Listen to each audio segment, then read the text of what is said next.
Buenas noches, mi nombre es Ernesto. La historia que voy a contarles transcurrió en el año 2010. En ese entonces me había casado con mi actual mujer y habíamos recorrido gran parte del Caribe para nuestro viaje de luna de miel. Yo, que llevaba más de 10 años trabajando como camionero, había logrado reunir algunos ahorros, los cuales gasté en la boda, que tuvo una fiesta muy linda con muchos familiares, y más tarde en la luna de miel. Una vez terminado el viaje, regresamos a nuestra casa en Toluca, pero se dio que la dueña que nos alquilaba, a pocos días de vencer el alquiler, nos dijo que ya no podíamos seguir con el contrato y que debíamos desalojar la casa en menos de un mes. Se imaginarán ustedes la angustia que pasamos en esos momentos, pues es muy feo quedarse sin casa y sin lugar donde dormir. Con mi mujer, iniciamos una búsqueda desesperada en algún departamento que pudiera alojarnos, pero realmente había pocas ofertas, y las escasas que encontramos no permitían mascotas. Y claro, nosotros teníamos 2 perros que eran como nuestros hijos. Todos los días nos levantábamos temprano para ver en el periódico las publicaciones de alquileres. Yo, mientras tanto, había comenzado a trabajar de nuevo con el camión, por lo que mi mujer ocupaba gran parte de su tiempo en la búsqueda del alquiler. Finalmente, un día dijo haber encontrado a un hombre que alquilaba un departamento en un barrio llamado Perico 5.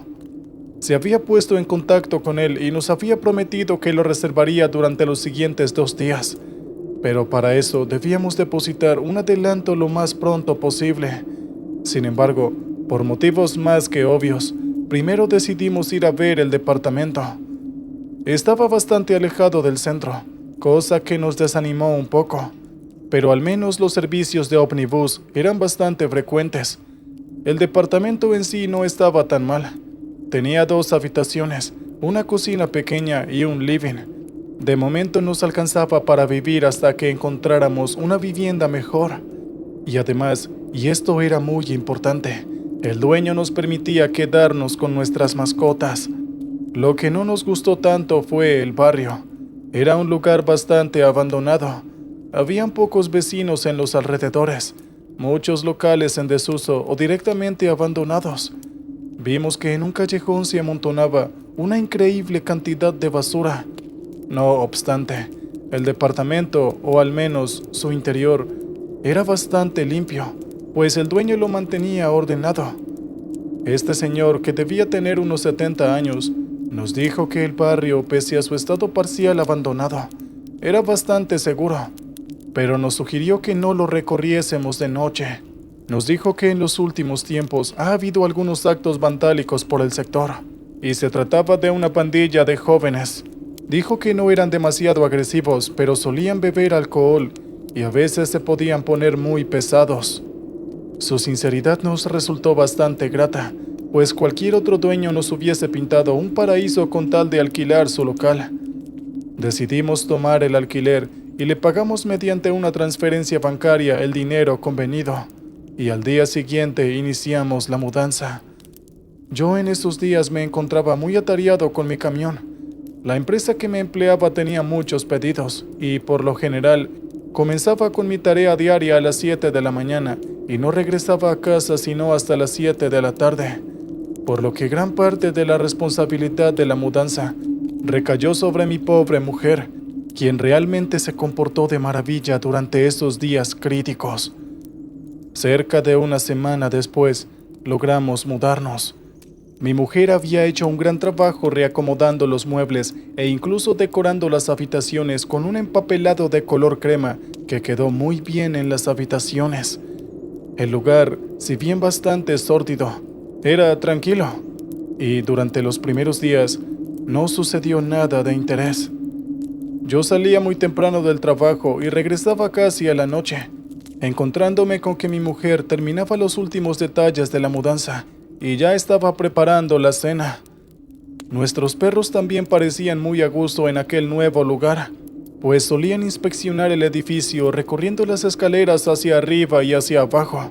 Parecían muy energéticos y rejuvenecidos. Sin embargo, luego de esos pocos días de serenidad, comenzaron los problemas. Primero fue el tema del agua. cuyo suministro solía cortarse entre las 10 de la mañana y las 4 de la tarde.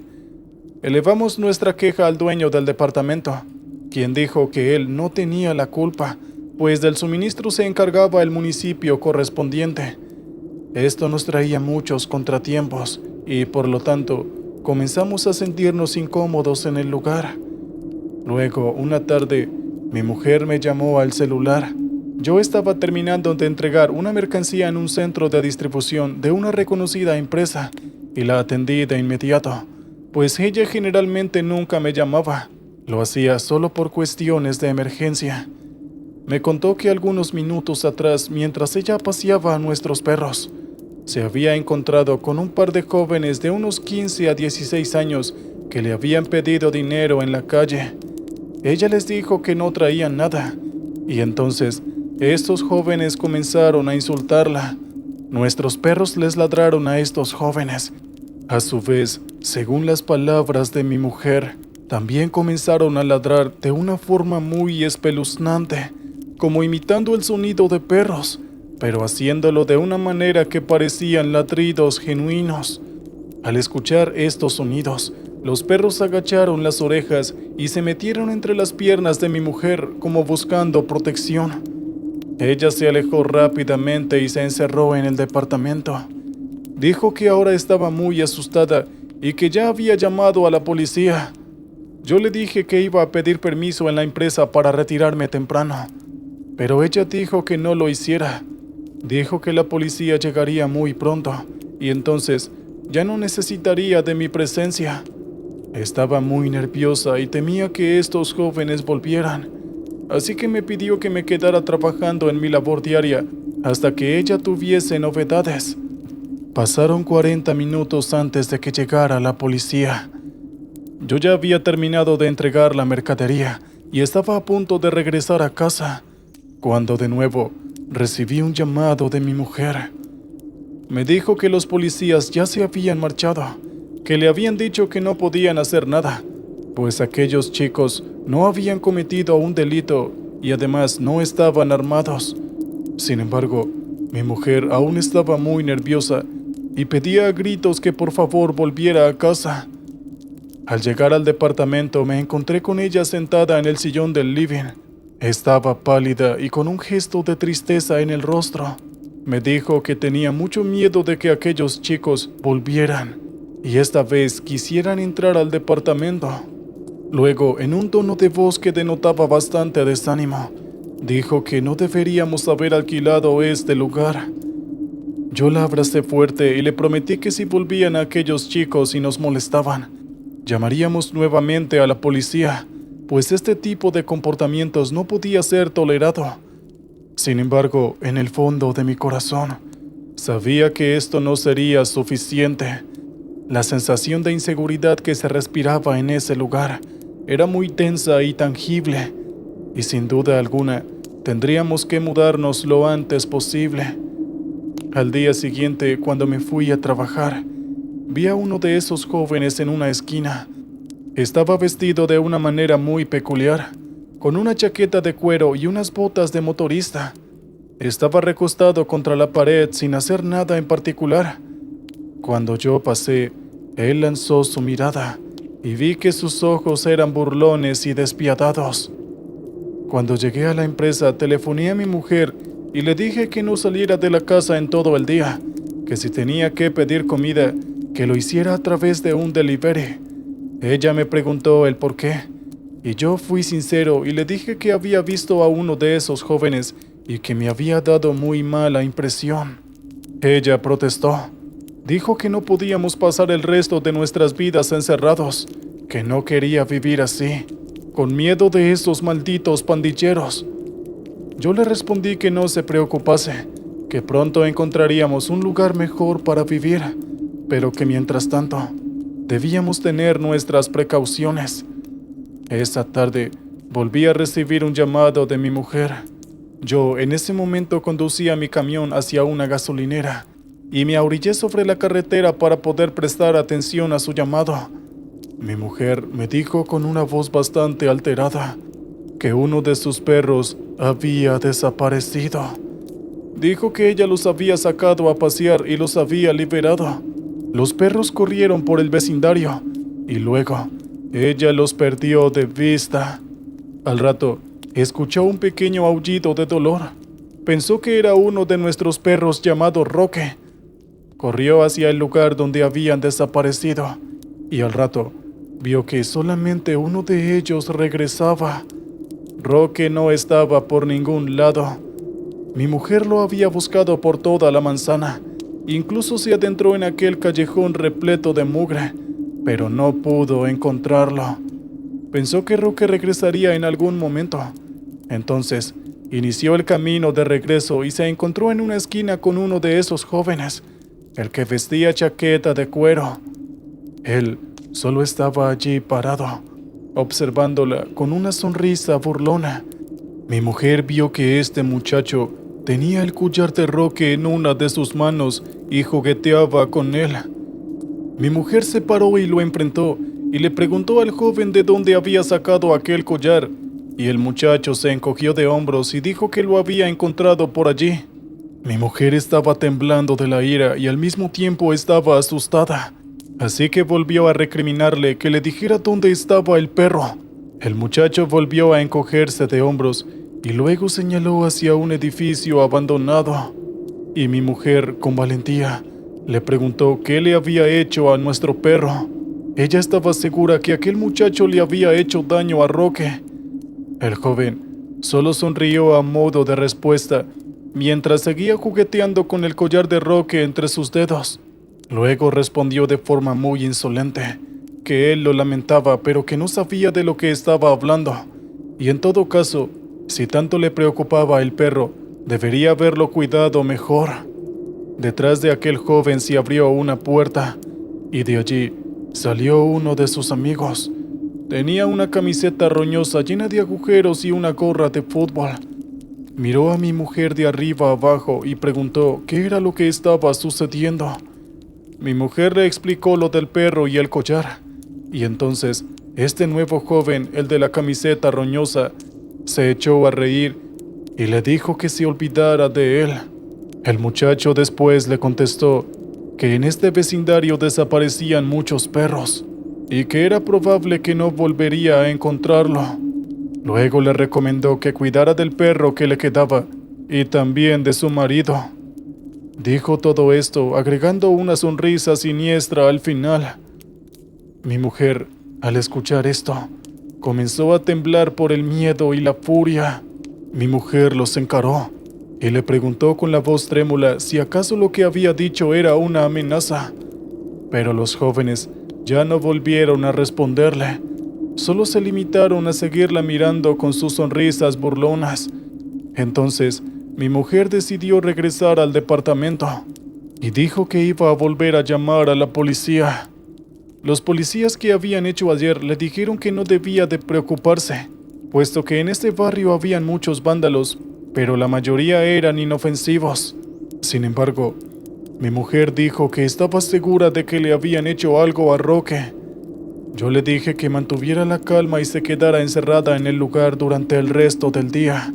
Y luego la regañé, puesto que yo le había dicho que no saliera. Le dije que pasara el día encerrada mientras que yo llegaba a casa. Pero al escuchar esto, mi mujer se echó a llorar. Ella me dijo que lo sentía y se disculpó por eso, pero luego dijo que los perros tenían que hacer sus necesidades, y ella pensó que no sucedería nada mientras estuviera con ellos. Luego me dijo que prometía que no volvería a salir de casa hasta que yo llegara, pero me advirtió de que deberíamos buscar un departamento lo más pronto posible. Yo le dije que estaba de acuerdo con ella. Le prometí que solucionaríamos aquel problema muy pronto y que yo me encargaría de buscar a Roque, pero ella me dijo que no lo hiciera, que todo este barrio era bastante peligroso de noche. Pero yo la tranquilicé y le aseguré que todo saldría bien, aunque pensaba que no dejaría que aquellos malditos jóvenes se salieran con la suya. Roque era un perro muy amado por nosotros, y si alguno de ellos le había hecho daño, pues entonces yo me aseguraría de que pagaran las consecuencias. Por supuesto, esto no se lo dije a mi mujer, pues sabía que ella se pondría nerviosa. Esa noche, luego de regresar del trabajo, cené con mi esposa con total tranquilidad. Hablamos de lo ocurrido aquella tarde. Volvimos a prometernos que haríamos lo posible por conseguir un nuevo departamento y que si las cosas se complicaban aún más, podríamos conseguir un hotel. Esto, por supuesto, representaría un gran gasto extra, pero nuestra seguridad era prioritaria. Mientras tanto, nuestro otro perro llamado Globo parecía muy triste y miraba a cada rato por la ventana como esperando que su compañero regresase. Gemía por lo bajo y me daba mucha lástima verlo así, ya que Globo y Roque eran perros muy unidos y pasaban sus horas jugando y explorando los alrededores. Unas horas más tarde, mi mujer se fue a dormir. Yo también fingí quedarme dormido. Sin embargo, a eso de la 1 de la mañana, me levanté sigilosamente y me vestí. Globo intentó seguirme, pero yo no se lo permití. Lo dejé encerrado en el departamento junto a mi mujer. Bajé las escaleras y terminé en la calle. El barrio, como siempre, estaba muy oscuro y de noche parecía mucho más siniestro que siempre. Enfrente de nuestro edificio había otro apartamento abandonado y de allí vi que salían unos resplandores como de fuego. Me dirigí hacia allí intentando hacer el menor ruido posible y entré por una puerta de chapa semiabierta. Adentro se escuchaban algunas conversaciones y risas. Crucé un pasillo oscuro y casi me caí sobre unos escombros. El lugar olía terrible, como a humedad y a algo encerrado y podrido.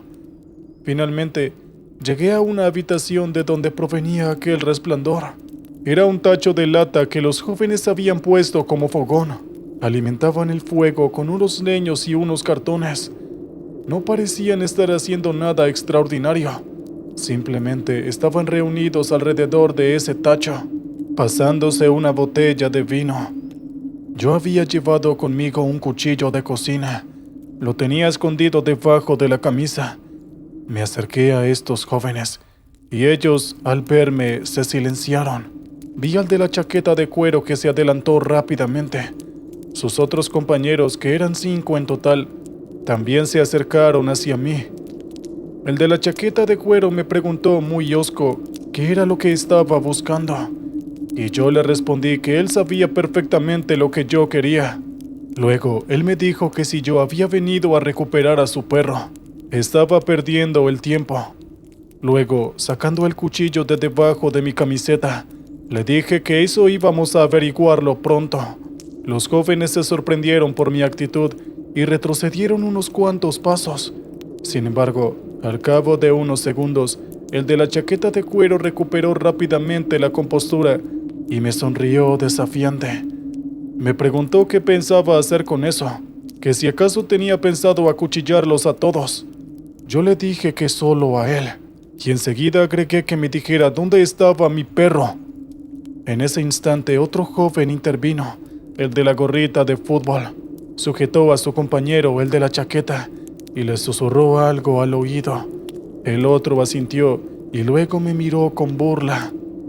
Me dijo que si tanto quería a mi perro, entonces debería ir a buscarlo.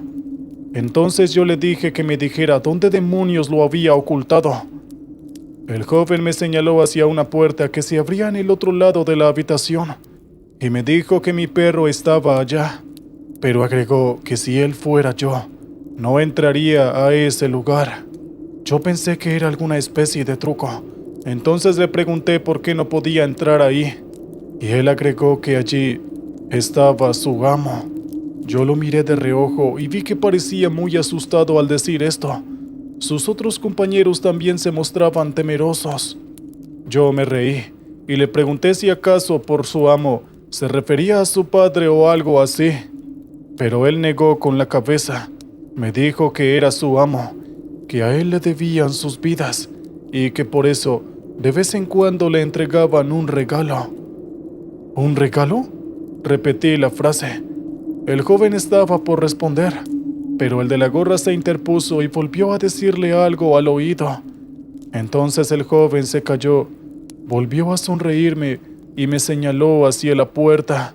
Me dijo que allá estaba mi perro y que si lo quería, que fuera y lo buscara.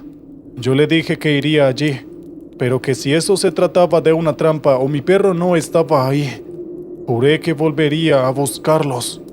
El joven repitió lo mismo que me dijo, que el perro estaba ahí. Lo dijo bajando los ojos en una señal que podía interpretarse como humildad o sinceramiento. No le di más vueltas al asunto, así que decidí ingresar por aquella misteriosa puerta.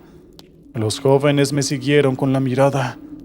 Uno de ellos, entre risitas, me dijo que yo ya estaba muerto, pero luego se calló cuando le clavé la vista y lo miré con furia.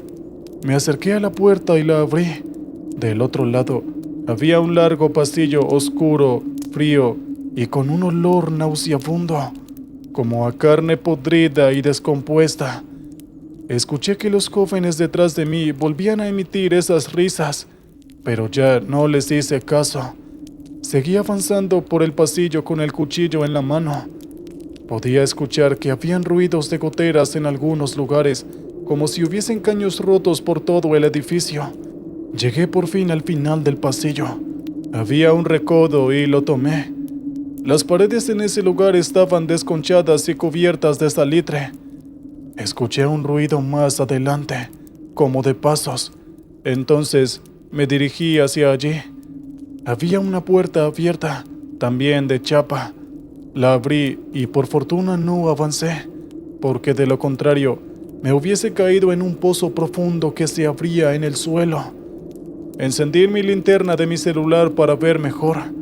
El pozo tenía una forma cuadrangular y seguía las líneas de las paredes de la habitación, cuyo piso había desaparecido por completo. Iluminé con la linterna hacia el fondo, y entonces me di cuenta de que el pozo tenía unos 10 metros de profundidad, y allí abajo había lo que me pareció en un primer momento un montón de escombros blancos, pero luego me di cuenta de que eran huesos, miles y miles de huesos amontonados. De allí provenía ese hedor insoportable. Yo retrocedí un paso y vi que desde un rincón del pozo me miraban unos ojos amarillos. Por un momento pensé que se trataba de Roque, así que iluminé hacia el lugar. Pero en cambio, me encontré con una especie de criatura, mitad humana y mitad simio, que me miraba con unos ojos cargados de maldad. Tenía ojeras puntiagudas y un hocico achatado y lampiño, que terminaba en unos dientes blancos y muy filosos. Su cuerpo estaba cubierto completamente de pelos, y sus manos eran garras con largas uñas negras. Noté que este grotesco ser tenía entre sus manos un pequeño cuerpo de un perro. Supe que se trataba de inmediato de Roque. Al parecer, lo estaba comiendo, porque tenía la parte del estómago carcomida. Este ser, al verme, lanzó un rugido, arrojó al perro a un costado y comenzó a trepar por las paredes del pozo. Eran lisas y totalmente verticales. Sin embargo, esto no le pedía trepar y avanzar hacia la superficie. Yo di media vuelta de inmediato y corrí. Escuché que esta criatura resbalaba cerca del borde y lanzaba otro de sus rugidos escalofriantes. Yo corrí desesperado, pensando que me alcanzaría en cualquier momento. Finalmente, llegué a la puerta de chapa y del otro lado me encontré con que los jóvenes me impedían el paso. Todos ellos tenían palos y piedras en la mano, y ahí vi que el de la chaqueta de cuero me salió al paso y me dijo que yo no escaparía de aquí y que eso me pasaba por no olvidar a mi maldito perro. Alzó el palo como para golpearme, pero yo me arrojé con él con todas mis fuerzas. El muchacho debía tener la mitad del peso mío y salió volando hacia atrás, haciendo caer a 2 de sus compañeros. Yo seguí corriendo y ahí fue que percibí un dolor agudo en el brazo. Cuando me giré, vi que el del sombrero me había clavado un trozo de vidrio. Otro de los muchachos intentó sujetarme de la camisa, pero yo le di un puñetazo y lo derribé. Seguí corriendo hasta llegar a la calle. Luego crucé en dirección al edificio, seguido de los gritos de aquellos jóvenes que parecían enardecidos porque yo había logrado escapar. Subí las escaleras a los altos y luego entré a mi departamento, donde cerré la puerta y la aseguré con llave y una barra de hierro. Mi mujer, que había escuchado todo el escándalo, se me acercó por detrás muy asustada. Ella me preguntó qué era lo que sucedía, pero yo estaba en shock. Así que le dije con un grito que llamara ahora mismo a la policía. Mi mujer corrió hacia el teléfono y llamó a las autoridades. De inmediato, la puerta comenzó a sacudirse bajo una serie de golpes terribles. Pensé que no resistiría mucho. Del otro lado se escuchaban las voces de los jóvenes que me pedían que abriese la maldita puerta y que no hiciera enojar a su amo. Luego se escuchó un rugido inhumano y supe que aquella criatura estaba subiendo las escaleras. Pensé que aquel sería el fin, porque la criatura era muy corpulenta y yo sabía que sería capaz de atravesar la puerta si lo quería. Sin embargo, nada de esto ocurrió. Por algún motivo, aquella cosa no quiso entrar al departamento. Solo se limitó a rascar la puerta con sus largas uñas, hasta que finalmente se escuchó el ruido de las sirenas de la policía, y entonces los invasores abandonaron el sitio. Minutos después llegó la policía. Nosotros le contamos todo lo que había sucedido, aunque yo me reservé de decir lo que había visto en aquel pozo oscuro. La policía anotó todo en una libreta, pero luego negó con la cabeza. Nos sugirió que nos buscásemos otro lugar para vivir, ya que aquello era tierra de nadie. Él me explicó que ellos encarcelaban a los pandilleros, pero como todos eran menores de edad, a las pocas horas estaban libres y volvían a realizar sus fechorías. Así que me confesó que nos fuéramos lo más pronto posible. Y eso fue lo que hicimos. De hecho, en las primeras luces del día, nos retiramos del lugar con unas maletas hacia un hotel. Estuvimos en ese lugar durante 2 o 3 semanas. Yo, mientras tanto, seguía trabajando con el camión y haciendo horas extras para pagar los gastos, hasta que finalmente conseguimos un alquiler en un lugar mucho mejor y más tranquilo. Muchas de las cosas que habíamos llevado al otro departamento, muebles, objetos personales, etc., las dejamos allí, porque no queríamos regresar por nada del mundo. Nunca volvimos a ver a aquellos jóvenes pandilleros. Ignoro si todavía siguen asolando al barrio con sus maldades. Tampoco sé qué era aquella cosa que habitaba en lo profundo de un edificio abandonado y en un pozo cubierto de huesos de animales, y hasta me atrevo a decir, quizás humanos, y que aquellos jóvenes llamaban misteriosamente su amo. ¿Qué tal, oyentes? Espero hayan disfrutado el relato anterior. Muy bien, ahora vamos con el siguiente. A menudo yo creo que es un poco culpa de las películas también. Solemos relacionar las historias de miedo con la noche, la oscuridad y la tormenta. Y hoy vengo a llevarle la contraria a esos supuestos. Voy a contarles una historia que de verdad me ocurrió, que por lo menos para mí es realmente terrorífica, y me sucedió a media tarde, en un día hermoso de primavera, con un sol brillante. Otra costumbre es la de creer que las historias de terror solo pueden estar generadas por criaturas sobrenaturales como vampiros, lobisones, fantasmas, brujas y zombies. Lo que yo aquí les traigo es una historia que, de solo recordarla, me erizó. Y lo que más miedo da es que todos los protagonistas somos hijos de Dios, simples y mundanos seres humanos. El mal también puede meterse en nuestro interior, y muchas veces quien le abre la puerta es la ambición. Obviamente debería comenzar por el principio. pero no puedo hacerlo sin antes relatarles la escena que se repite en mi cabeza día tras día, noche tras noche. Estaba yo conduciendo, pero no estaba disfrutando como siempre. Todo lo contrario, estaba nervioso y alterado, y lo que me puso en ese estado no era el hombre armado que iba a mi lado con su expresión de enojo y furia, con el sudor resbalando por su calva, con su mirada nerviosa yendo y viniendo de un lado a otro. Pero había una cosa que me mantenía rígido y aferrado al volante como si fuera a caerme. Y es que el arma que empuñaba ese hombre apoyaba su camión en la sien de Martincito, al que muy asustado le rodaban lágrimas por la mejilla. Yo sudaba frío esperando que este hombre no fuera a jalar el gatillo.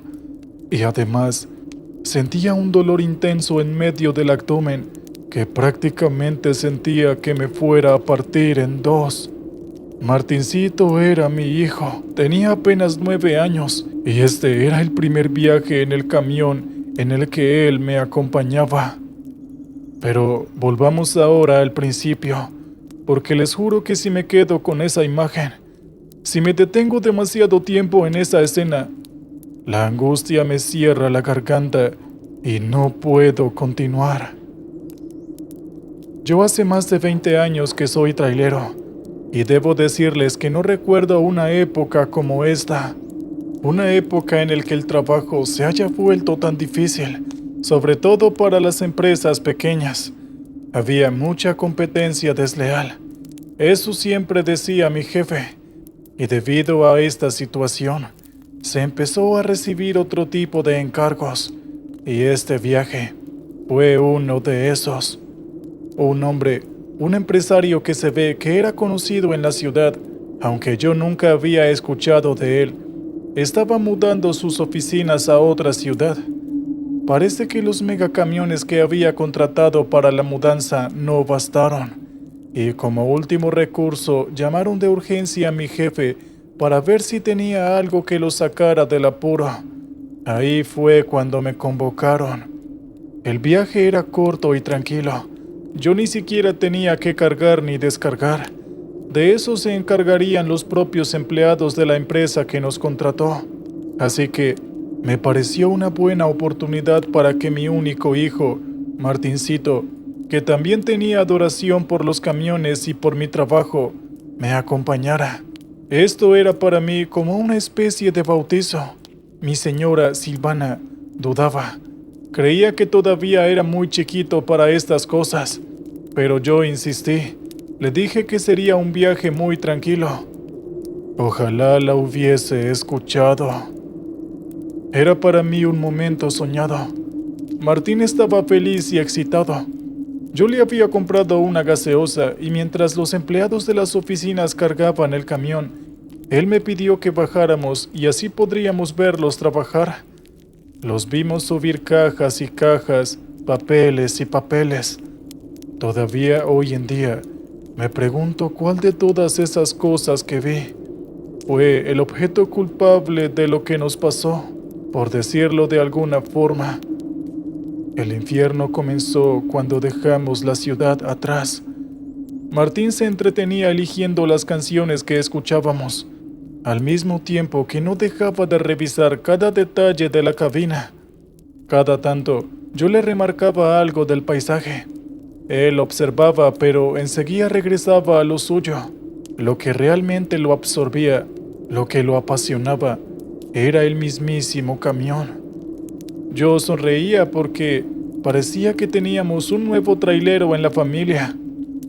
Dejamos una rotonda atrás y los últimos vestigios de la ciudad se fueron perdiendo en el horizonte. El viaje no debería llevarnos más de 2 horas. Como comenté al principio, era una tarde soleada de primavera. En el cielo no había ni una sola nube, y con Martín ya estábamos haciendo planes para el verano que cada vez estaba más cerca. La carretera estaba desierta. Era normal por la hora y la época del año. Cuando hicimos una curva, vi el bulto oscuro tirado en el asfalto. Bajé la velocidad para poder ver mejor de qué se trataba, y yo me quedé helado cuando distinguí la forma y la silueta de un hombre. Lo primero que pensé fue que estaba herido, pero no se veía sangre por ningún lado. Quizás estuviese desmayado. No quise ni siquiera imaginarme la posibilidad de que estuviese muerto. Me detuve a la orilla del camino. Miré a Martín. Él abrió los ojos como platos y palidecía. Entonces yo le di mi teléfono celular y le dije que jugara todo lo que quisiera mientras yo revisaba algo. Él me miró extrañado, pero enseguida cayó en el influjo de la pantalla, y así bajé del camión. Rezaba porque el hombre no estuviese muerto. Jamás en mi vida había tenido un cadáver delante, y no quería que la primera vez fuera en compañía de mi hijo. Mientras caminaba casi que en cámara lenta, intentaba repasar qué era lo que tenía que hacer. ¿Debía tocarlo? ¿Tomarle el pulso? ¿Intentar escuchar los latidos de su corazón? ¿O tal vez despertarlo de un grito? Y ahí fue cuando el corazón prácticamente se me paralizó. En un solo movimiento, el hombre calvo que en un instante atrás estaba boca abajo contra el asfalto, se había puesto de pie y me apuntaba con un arma.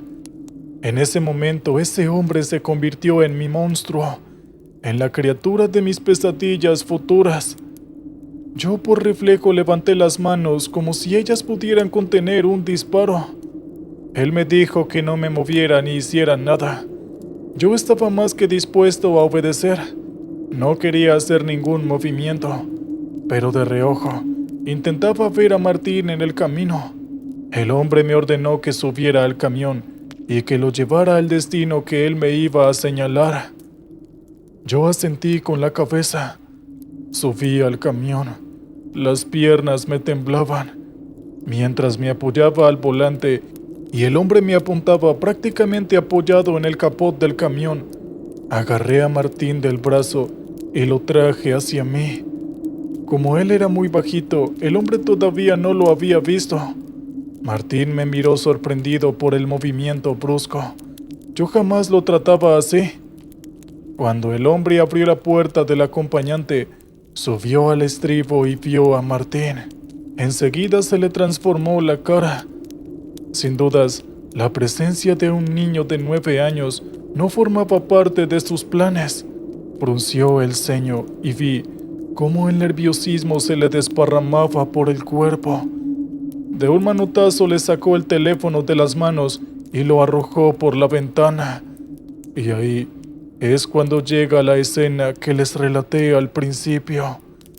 El hombre estaba visiblemente perturbado por la presencia de Martincito. Lo agarró del brazo y lo arrastró hacia él. Martín dio un sollozo e inmediatamente empezó a llorar. Yo hice un movimiento para alcanzarlo, pero cuando el hombre apoyó el camión de la pistola en la cabeza de mi hijo, me quedé tieso. Yo le pregunté casi tartamudeando qué era exactamente lo que quería. Él me dijo que solo siguiera conduciendo y que él me indicaría qué hacer después, y recalcó que no le pasaría nada al niño si yo no me hacía el tonto. Mientras decía esto, apretaba el caño contra la cabeza de Martincito, y yo prácticamente me sentía morir. Los siguientes kilómetros fueron una verdadera tortura. Cada movimiento de la carretera, por más imperceptible que pareciera, me daba la sensación de que podía terminar en una tragedia. A medida que avanzábamos, el hombre estaba cada vez más nervioso. Me echaba miradas asesinas. Apretaba a Martincito y por momentos era como que forzaba la vista para intentar ver más allá de la carretera. De un momento a otro, cuando estábamos promediando la mitad del camino, señaló hacia adelante y me dijo que doblara a la derecha. Quizás fue por mis nervios o porque de lo único que yo estaba pendiente era de tratar de tranquilizar a Martín, que no dejaba de mirarme suplicándome que lo ayudara. Y fue ahí recién que vi el camino que el hombre me señaló. Bajé la carretera y me adentré en el camino angosto. Era muy irregular y con cada movimiento yo temblaba. Estaba flanqueado por árboles, lo cual nos ocultaba prácticamente por completo de cualquier auto que viniera por la carretera. Recorrimos 1 kilómetro aproximadamente y fue ahí cuando se desató el caos. 2 hombres armados con ametralladora salieron de entre los árboles, uno de cada lado, y ambos abrieron fuego. Solo el instinto de protección de un padre por su hijo me pudo hacer reaccionar tan rápido.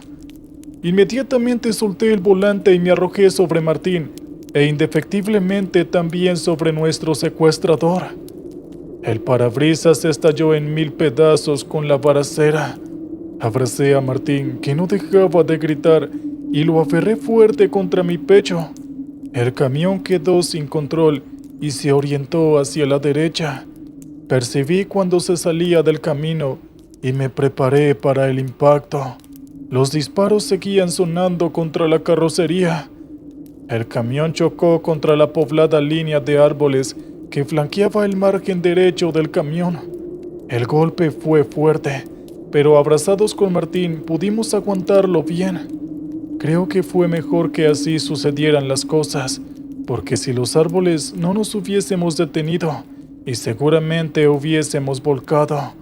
El hombre se había dado un fuerte golpe en la cabeza. Se había cortado y sangraba copiosamente. Parecía haberse olvidado de nosotros por completo. De un golpe con el hombro, abrió la puerta y salió afuera.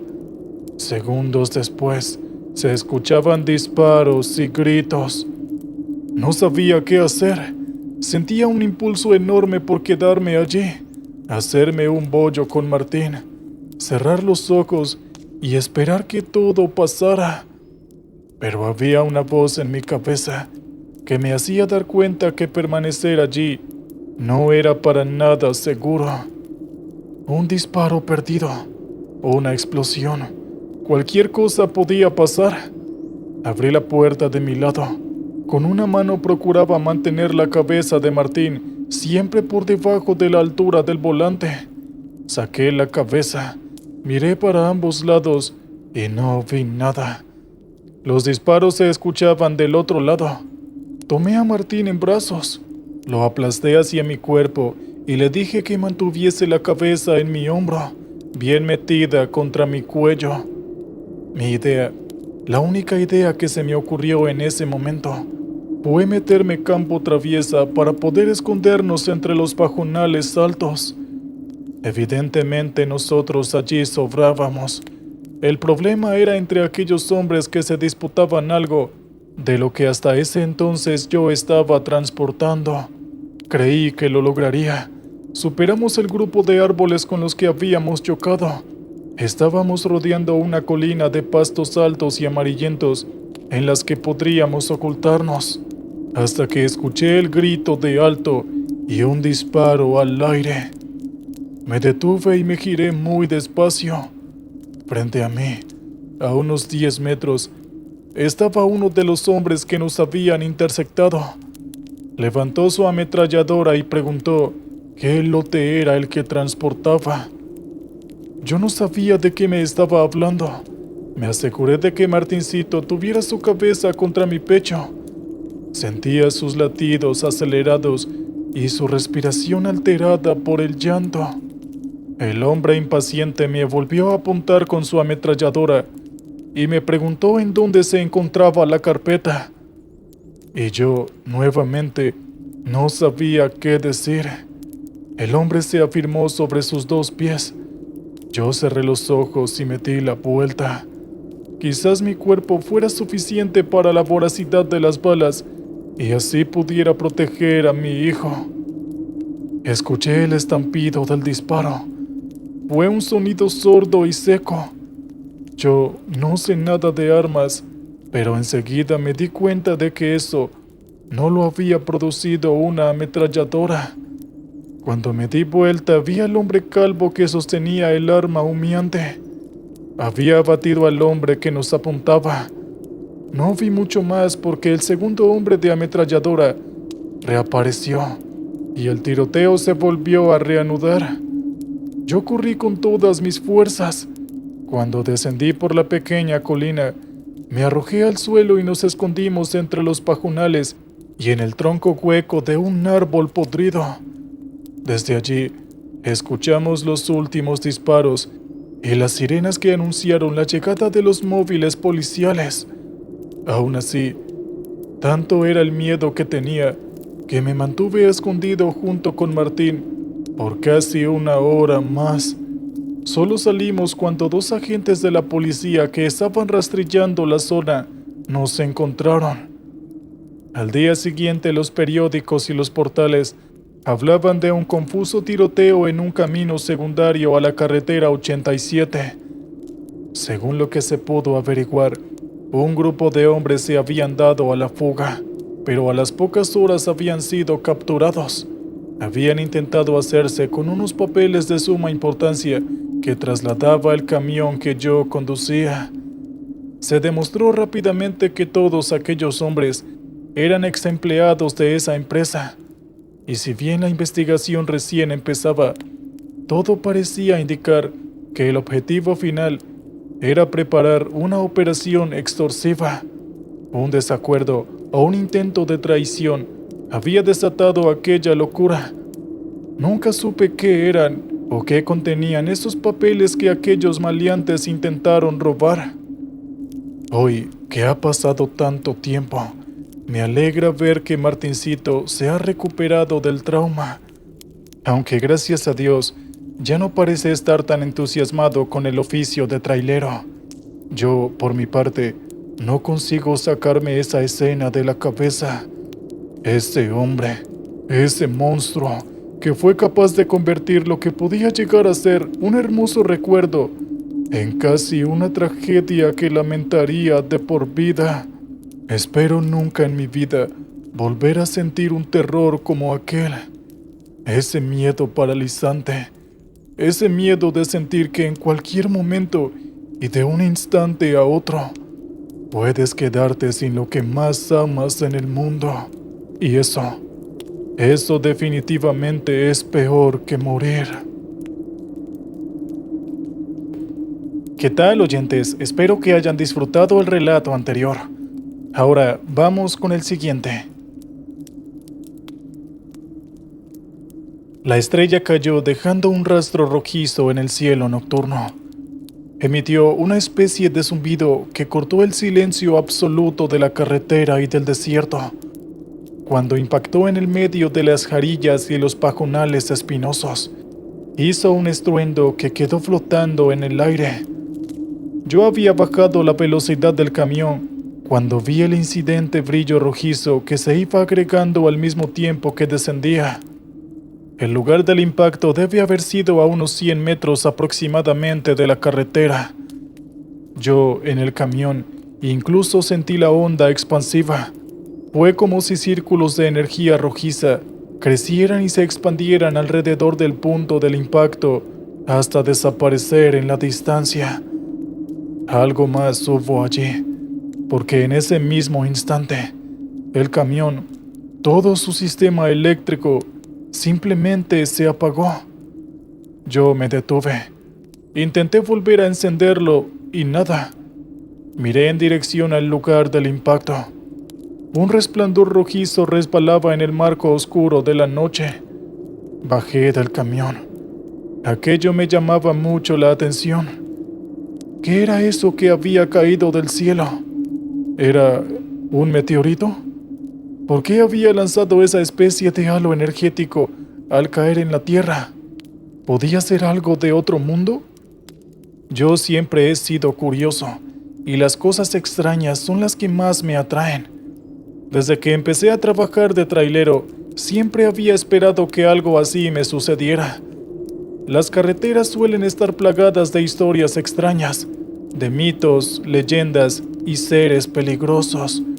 pero al menos hasta ese día, a mí no me había tocado nunca vivir una experiencia de esas. Antes de cerrar el camión, tomé una barra de metal que llevaba siempre escondida detrás del asiento. Era dura y pesada, y nunca veía mal por si se presentaba algún problema. Cerré el camión con llave y me metí en el desierto. Iré para verlo una vez más. Oscuro como estaba y sin ninguna luz encendida, el camión era como la sombra de un animal gigante y dormido, confundiéndose con la penumbra. Caminé con cuidado. El suelo era de lo más irregular. Era blando y arenoso, y estaba lleno de pozos que podían hacerte tropezar. Además, las espinas de los arbustos rastreros me lastimaban los tobillos y se me enganchaban en el calzado. Si bien no era una noche fría, podía percibir cómo a medida que me iba acercando al lugar del impacto, además del fulgor rojizo que aparecía con mayor claridad, la temperatura parecía ir aumentando. Habría recorrido la mitad de la distancia cuando escuché un chillido que me heló la sangre. Yo me detuve, me agazapé un poco. De reflejo, separé las dos piernas y me aferré con las dos manos a mi barra de hierro. Después de unos segundos, el chillido volvió a repetirse y más de una vez. Era un sonido animal y no parecía provenir de un solo emisor. Algo se acercaba a mí. Podía escuchar el sonido del tropel en el suelo de tierra. Y ahí los vi. 2, no, 3. 3 pares de ojos rojos se acercaban y parecían venir directo hacia mí. El brillo de sus ojos era el mismo tinte rojizo de la estrella al caer, y que ahora refulgía en el medio del desierto. Los animales no eran grandes, aunque eso no disminuyó demasiado el miedo que sentí. Chillaban y corrían en mi dirección. Cuando se acercaron, vi que eran liebres. Eran de las grandes, corpulentas, con patas traseras poderosas que les permitían avanzar a grandes saltos y devorando terreno. Tenían orejas largas y verticales, y en sus pelajes grises aparecían hebras, pequeños destellos de ese rojo brillante que por momentos parecía violeta o escarlata. Definitivamente me habían visto y venían por mí. El brillo parecía derramarse en sus ojos. El primer salto me sorprendió la altura que alcanzó. Vi cómo abría sus fauces buscando mi garganta. Me hice a un lado inmediatamente y lo golpeé con la barra con todas mis fuerzas. Le di en el costado del lomo. Sentí como el hierro se hundía en su cuerpo carnoso y fuerte. La liebre dio un chillido y salió despedida a un lado. Cayó en una enramada seca. Inocente de mi parte, me quedé demasiado viendo si se levantaba. Olvidé a las demás. La segunda en llegar, en lugar de saltar, me atacó directamente un tobillo. Sentí sus dientes al clavarse y desgarrar mi carne. Di un grito de dolor, y cuando miré hacia abajo, el animal seguía prendido a mi pierna. Ciego de dolor, yo levanté la barra de hierro y la clavé con todas mis fuerzas en el cuello del animal. La liebre lanzó otro chillido, uno repleto de furia y dolor. Intentó mantener la mordida, pero finalmente claudicó. La sangre del animal brilló al brotar de su cuerpo. La tercera bestia saltó hacia mí, pero para esa altura ya estaba preparado. No iba a cometer 2 veces el mismo error. Esquivé el ataque y levanté la barra de hierro todavía ensangrentada sobre mi cabeza. Cuando la liebre de ojos rojos volvió a caer en la tierra, no le permití ni siquiera girarse. Inmediatamente la golpeé y escuché su chillido de dolor. Yo en este momento me pregunto, ¿por qué seguí adelante? ¿Por qué después de semejante experiencia no regresé al camión para intentar marcharme de allí? No puedo contestar exactamente a esa pregunta. Rápidamente, solo puedo decir que no lo sé. Había algo en eso que había caído del cielo, que funcionaba como una especie de imán gigante, una fuerza que me obligaba a continuar y a avanzar hasta tenerlo frente a mis ojos. Y así lo hice. Con el tobillo lastimado y cargando la barra de hierro manchada de sangre, continué caminando hacia el fulgor escarlata. El pie me daba puntadas de dolor que trepaban por mi pierna, pero nada que no pudiera soportar con tal de llegar al destino. Mientras avanzaba, me pareció ver una silueta a lo lejos. Era algo grande. Era una casa, o más bien, debo decir, un rancho en medio de la nada. Había un brillo en el suelo que me llamó la atención. Líneas rojizas se abrían paso en la tierra. Era como si la energía de la estrella fuera abriendo grietas a su alrededor que se abrían paso por el suelo rocoso. De una vez por todas llegué a la zona del impacto. El fulgor rojizo era cada vez más grande a cada paso que daba. El terreno comenzó a estar salpicado de rocas medianas y grandes, y cúmulos de tierra provenientes del lugar en donde se había formado el cráter por el impacto. Caminé hasta el borde. La obsesión por llegar, por ver la estrella, me había llevado a olvidar el dolor de mi pie.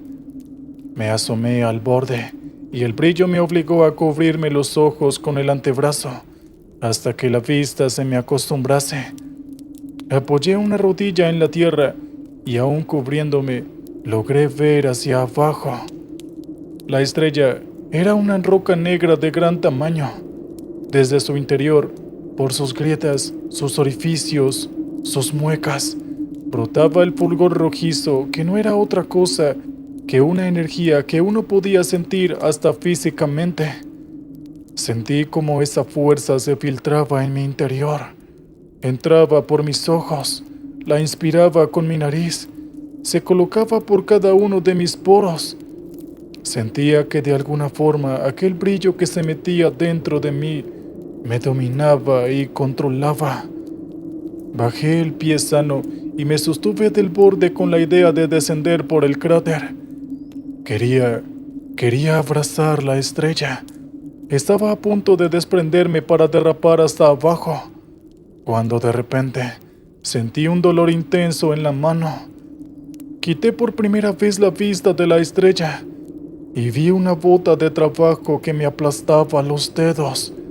Recién ahí me di cuenta de que en medio de aquel extraño hipnotismo había soltado mi barra de acero. Levanté la vista y vi que quien me aplastaba la mano era un hombre enorme vestido con ropas de campo. A un lado de él estaba un muchacho muy parecido, que obviamente era su hijo, y unos pasos más atrás, una mujer que imaginé era su esposa y la madre del muchacho. Supe que eran los habitantes de aquel rancho que había visto al acercarme al cráter. Los tres tenían los ojos dominados por el fulgor rojizo. Yo ahora me pregunto si los míos en ese momento se veían de la misma forma. Incluso en ellos, el fulgor parecía brillarles aleatoriamente por debajo de la piel en distintas partes del cuerpo. El hombre imprimió más peso sobre mi mano y escuché cómo mis propios huesos se fracturaban. Mientras yo gritaba por el dolor, el jovencito se inclinó y me levantó, sacándome del cráter. Intenté resistir, pero no había terminado de subir cuando el hombre que me pisaba la mano me dio un rodillazo en el mentón. Caí desparramado entre la tierra y ahí los tres me rodearon. De alguna forma, aquella era una lucha por la posesión de ese poder, y ellos no estaban dispuestos a dejarme poseer la estrella. El muchacho agarró una enorme roca del suelo y la levantó por encima de su cabeza. El hombre sacó un martillo de trabajo que llevaba colgado del cinturón, y la mujer apuntó hacia mí un cuchillo de cocina que brilló con la luz de la luna. Yo aún sentía resquicios del brillo en mi interior que me empujaba a luchar, pero con el tobillo lastimado, la mano fracturada y el golpe en la mandíbula me dejaban a merced de aquella maldita familia, y todos se me venían encima. Estaba seguro de que acabarían conmigo. Ellos no querían que nadie les arrebatara su estrella. Cuando de pronto escuché el familiar chillido y vi cómo aquellas liebres saltaban enfurecidas hacia ellos. El fulgor rojizo les explotaba en sus ojos. No eran otras, eran las mismas. Yo las reconocí por las heridas que yo mismo les había infligido. Por sus heridas desde su interior también se filtraba el color rojizo. Las bestias atacaron a la familia. No es que me estuvieran defendiendo. Creo que quizás ni me habían visto allí tirado en el suelo. Reconocían a la familia como la principal competencia por lo más preciado, la estrella. Todos los involucrados en la pelea estaban dispuestos a provocar y soportar todo el dolor que fuese necesario con tal de vencer. La mujer lanzaba chillidos mientras una de las liebres le mordía el rostro. El hombre golpeaba con el martillo mientras los otros dos animales derribaban al muchacho. La sangre y el fulgor rojo se entremezclaban sin que yo pudiera distinguir uno de otro. De alguna forma, mis heridas y el dolor me ayudaron a mitigar el flujo de la estrella sobre mi voluntad. Me puse de pie con mucha dificultad y arrastrando la pierna herida, aproveché la distracción de la pelea para alejarme y caminar de regreso al camión. A medida que me alejaba, sabía que corría menos riesgo. Se impusiese quien se impusiese en la pelea por la estrella, sabía que no desearían alejarse de ella. Todo lo contrario. Llegué al camión como pude, agotado, dolorido, sucio y sudoroso. Subí con dificultad y recé a Dios que aquel impulso energético que lo había dejado muerto ya hubiese pasado y perdido su efecto. Y por esa vez creo que Dios me escuchó, y así pude encender el camión a la primera. Inmediatamente arranqué y me alejé por la carretera. Mientras me iba, giré la cabeza y miré hacia la oscuridad. Y ahí, el fulgor rojizo de la estrella aún brillaba encendiendo la penumbra. Nunca supe qué le pasó a esa familia, y este evento tampoco salió en ningún portal de noticias conocido. Así que todo lo que pasó después es para mí un verdadero misterio.